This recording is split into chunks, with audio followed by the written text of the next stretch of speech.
Good morning dear student. बेटा मैं आज के वीडियो में IIT 2002 में जो क्वेश्चन जो आया हुआ था मैं उसको सॉल्व करके बताने जा रहा हूँ, ठीक है ना। IIT का मतलब क्वेश्चन है 2002 में आया हुआ था, ठीक है ना। ये देखो क्वेश्चन क्या हुआ था, क्वेश्चन को पहले मैं बता देता हूँ।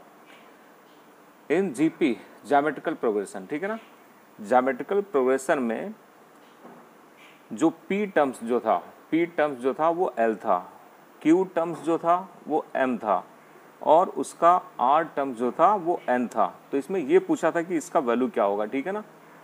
एक्चुअल में क्या इसका 4 मतलब ऑप्शन दिया रहेगा कि मतलब क्या क्या आंसर होगा। मैं ऑप्शन यहाँ पे नहीं लिया हूँ, डायरेक्ट मतलब इसको सॉल्व करके बताऊंगा कि मतलब क्या होगा ये, ठीक है। तो देखो इसका वैल्यू क्या होगा, देखो सॉल्व करते हैं इसको। डिटर्मिनेंट्स में देखो सबसे पहले तो एक चीज़ मैं बता रहा हूँ कि डिटर्मिनेंट्स के अंदर यदि मान के चलो कि लॉग यदि दिख जाए तो मैं 99% मैं बता रहा हूँ कि 99% इसका आंसर जो होगा 0 होगा, ठीक है ना। तो देखो आप ऐसा करो कि आपको सॉल्व करने मतलब आता है तो ठीक है, अदरवाइज आप तो 0 ही लिख के आ जाना, ठीक है। लॉग वाले मतलब लॉग यदि डिटर्मिनेंट्स के अंदर यदि लॉग यदि दिख जाए तो 99% उसका जो आंसर होगा 0 होगा, ठीक है ना। अब देखो क्या करोगे, जब इस क्वेश्चन को सॉल्व करोगे तो सॉल्व कैसे करोगे, देखो मैं पूरा इसको सॉल्व करके बता रहा हूँ। सबसे पहले क्या करो, ज्योमेट्रिकल प्रोग्रेशन है तो ज्योमेट्रिकल प्रोग्रेशन के एक काम करोगे, फर्स्ट टर्म्स को मतलब T1 को यहाँ पे कैपिटल A सपोज कर लो, ये फर्स्ट टर्म्स हो गया, ठीक है ना। और जो कॉमन रेशियो होता है, कॉमन रेशियो, ठीक है ना, कॉमन रेशियो को क्या करो, कॉमन रेशियो को आप कैपिटल R सपोज कर लो, ठीक है। तो अकॉर्डिंग टू गिवन क्वेश्चन क्या हो जाएगा, अकॉर्डिंग टू गिवन क्वेश्चन मतलब यहाँ पे TP जो दिया हुआ मतलब P वाला जो टर्म्स जो दिया हुआ, आपको पता है कि GP में कोई भी जब जनरल टर्म्स निकालते हो तो जनरल टर्म्स निकालने का फॉर्मूला क्या होता है, TN इक्वल टू से A R to the power N -1, ये फार्मूला होता है जनरल फार्मूला। आप 11th क्लास में पढ़े हो, और नहीं 11th क्लास में ही पढ़े हो क्योंकि 10th क्लास में तो AP दिया हुआ था, अरिथमेटिक प्रोग्रेशन दिया हुआ था, ठीक है ना। GP आप 11th क्लास में पढ़े हो, ठीक है। तो देखो ये हो गया फर्स्ट टर्म्स और ये हो गया कॉमन रेशियो R। तो अकॉर्डिंग टू गिवन क्वेश्चन क्या होगा, आप ये देखो कि ये जो P टर्म्स जो दिया हुआ L दिया हुआ है, तो अकॉर्डिंग टू गिवन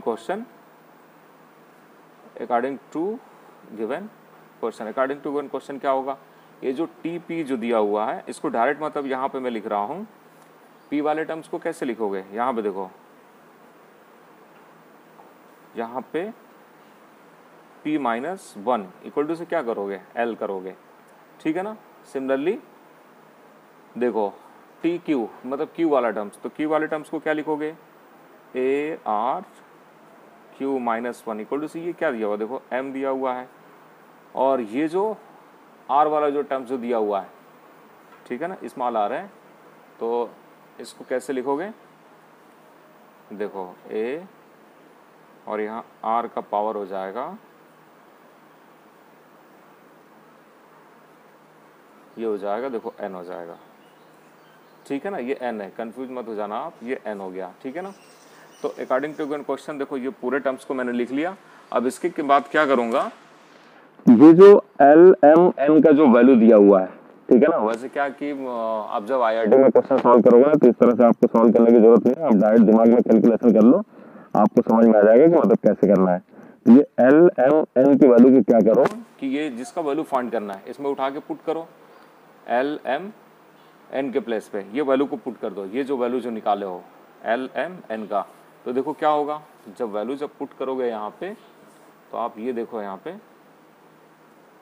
देखो ये लॉग है और L का वो जो वैल्यू निकाले हो, A का वैल्यू है यहाँ पे, सॉरी L का वैल्यू यहाँ पे आ जाएगा आपका A R to the power P-1 हो जाएगा।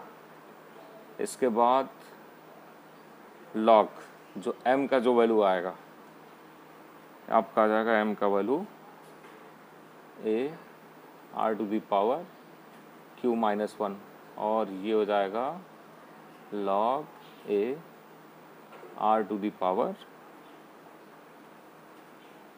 R-1। बाकी को आप वैसे लिख लो, मतलब यहाँ पे क्या करो, देखो एल एम एन का वैल्यू मैंने पुट कर दिया। अब क्या करो कि पी और क्यू पी क्यू आर को बिल्कुल वैसे लिख दो आप, और 1 1 1 को, मतलब C2 और C3 को वैसे लिख दो आप।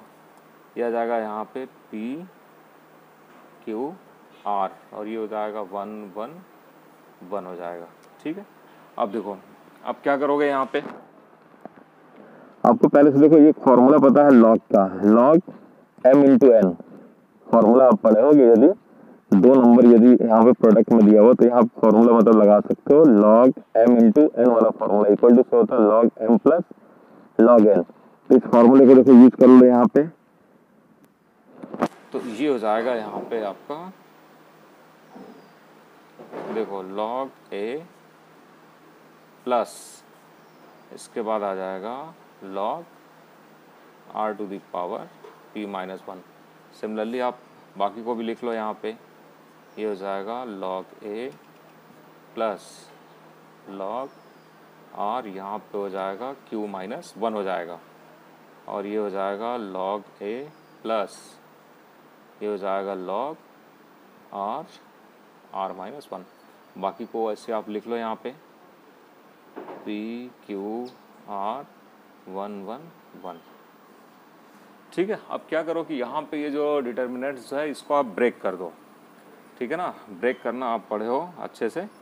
मतलब यहाँ पे क्या कर रहा हूँ मैं, देखो आप दो मतलब डिटर्मिनेंट्स बनाऊंगा यहाँ पे। ठीक है ना, एक तो यहाँ पे मैं लूँगा लॉग a, इसको ले रहा हूँ। ठीक है, लॉग a,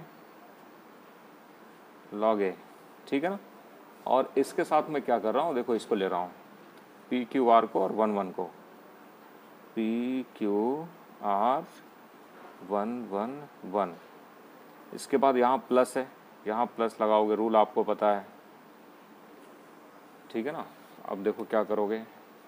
अच्छा एक काम करो, इसको मैं थोड़ा सा डायरेक्ट लिख देता हूँ। लॉग, जैसे एक फॉर्मूला पढ़े हो log a to the power m, तो ये जो पावर होता है लॉग के पहले आ जाएगा, तो मैं इसको डायरेक्ट यहाँ पे ऐसे लिख दे रहा हूँ। देखो इसको पहले लिख देता हूँ p माइनस 1, और यहाँ पे कर दो लॉग r कर दो। ठीक है ना, सिमिलरली इसको भी देखो, इसमें क्या करो q माइनस 1 को पहले लिख दो, q माइनस 1 को, और यहाँ पे भी हो जाएगा लॉग r। इसको भी क्या करोगे, इसको लिखोगे r माइनस 1, और यहाँ पे हो जाएगा लॉग r। ठीक है ना, बाकी यहाँ पे देखो p q r 1 1 1 हो जाएगा। ठीक है, अब देखो आगे इसको कैसे सॉल्व करोगे। देखो बेटा ये समझ में आ गया होगा कि मतलब इसको किस तरह से मैंने लिखा यहाँ पे। अब देखो यहाँ पे क्या करोगे, ये जो C1 जो दिख रहा है, C1 में से क्या करोगे, log a को कॉमन निकाल सकते हो। यहाँ पे ये log a कॉमन निकल गया। ठीक है ना, log a कॉमन निकलने के बाद देखो यहाँ 1 1 1 बचा, यहाँ पे p q r बचा, यहाँ पे 1 1 1। ठीक है, अब यहाँ से क्या करोगे आप, log r को मतलब चाहो तो कॉमन निकाल लो, यहाँ पे निकाल लो। ठीक है ना, log r को कॉमन निकाल लो। अब यहाँ क्या बचा, p minus 1 q minus 1 r minus 1, और यहाँ p q r 1 1 1। अब देखो ये फर्स्ट वाले को देखो, आपको पता है कि कभी भी जैसे मान के चलो कि दो कॉलम यदि सेम आ जाए, ठीक है ना, दो कॉलम यदि सेम आ जाए, देखो यहाँ पे C1 को देखो 1 1 1 है, यहाँ पे C3 को देखो 1 1 1 है, तो इसकी वैल्यू कितनी हो जाएगी, 0, और 0 का इसके साथ मल्टीप्लाई कर दो तो टोटल कितना हो जाएगा, ये 0 हो जाएगा। ठीक है ना, अब देखो ये सब स्टेप इतना मतलब लिखने की जरूरत नहीं, आप बिल्कुल शॉर्टकट में कर सकते हो इसको। ठीक है ना, इसको देखो कैसे करोगे, ये देखो p माइनस 1 है ना, p माइनस 1 में क्या करोगे, ये जो C1 जो है, C1 में काम करो C2 को प्लस कर सकते हो। मतलब डिटर्मिनेंट्स को सॉल्व करने का जो प्रॉपर्टी जो पढ़े हो, प्रॉपर्टी को यूज कर लो यहाँ पे। मतलब C1 में C3 को प्लस कर दो। ठीक है ना, तो जब C3 को प्लस करोगे तो देखो यहाँ पे log r, C3 को प्लस करो तो 1 को जब p माइनस 1 के साथ प्लस करोगे तो क्या हो जाएगा, यहाँ पे माइनस 1 और प्लस 1 कैंसिल हो जाएगा, यहाँ पे p बचेगा। यहाँ पे सिमिलरली जब करोगे तो q बचेगा, यहाँ पे r बचेगा। ठीक है ना, और यहाँ पे देखो p q r 1 1 1। देखो यहाँ पे भी क्या हुआ, C1 और C2 बिल्कुल सेम आ गया, मतलब इसकी वैल्यू भी हो जाएगी 0, और 0 का लॉग आर के साथ मल्टीप्लाई करो, 0 हो जाएगा, मतलब पूरा जो आएगा आंसर कितना आ गया, 0 आ जाएगा। ठीक है ना। तो देखो एग्जाम में इतना ज़्यादा स्टेप बाय स्टेप सॉल्व करने की जरूरत नहीं, आप बिल्कुल रफली इसको सॉल्व करके बता सकते हो कि इसका क्या आंसर होगा। यार मैं तो बताया अभी कि आप सबसे पहले आपको कुछ भी यदि समझ में नहीं आ रहा तो आप देखो कि यहाँ पे यदि लॉग है तो 99% जो आंसर होगा वो 0 ही होगा। ठीक है ना। अब इसमें जो भी आप यूज़ किए हो डिटर्मिनेंट्स की जो भी प्रॉपर्टी होती है उसको यूज़ किए हैं, और जो लॉग का जो फॉर्मूला है उसको यूज़ किया है। ठीक है। आप डिटरमिनेंट्स को बहुत अच्छे से आप तैयार कर लो, इसमें जो भी इसके बेस पे जो भी क्वेश्चन आते हैं वो बहुत ही आसान आते हैं और आप उसको बहुत अच्छे से कर सकते हो। और मैं बोलता हूँ कि आईआईटी में जब भी क्वेश्चन करते हो, मैं तो बोलता हूँ कि आप मैथ्स में यदि 50% भी क्वेश्चन यदि आप सॉल्व कर लेते हो तो आप ये मान के चलो कि आपका सिलेक्शन बिल्कुल 100% होना ही है।